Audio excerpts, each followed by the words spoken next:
তানবীর, হ্যাঁ বলেন। এদিকে তাকাও। হ্যাঁ, কি করছো তুমি? চা পান করছি। চা পান করছো? হ্যাঁ। আচ্ছা, চা পান করির ইংরেজি কি বলো তো? চা পান করছির ইংরেজি বলো। I am taking tea. কোন টেন্স হলো এটা? কন্টিনিউয়াস। বাহ, ভেরি গুড। তাহলে টেকিং টি করবা না ড্রিঙ্কিং টি করবা?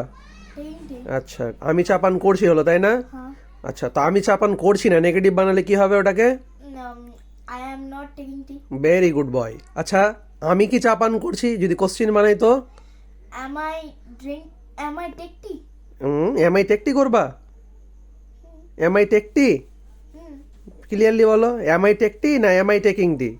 Am I taking tea? হ্যাঁ, ভেরি গুড বয়। ওকে, আর যদি নেগেটিভ কোশ্চেন করতে বলি, আমি কি চা পান করছি না? Am I not taking taking tea? Good, very good. Confirm এটি ঠিক হবে নাকি চেঞ্জ হবে কিছু? বাহ বাহ বাহ, ভেরি গুড। ঠিক আছে, তাহলে এবার সম্পূর্ণ চা পান করে নাও তুমি। ওকে, গুড গুড।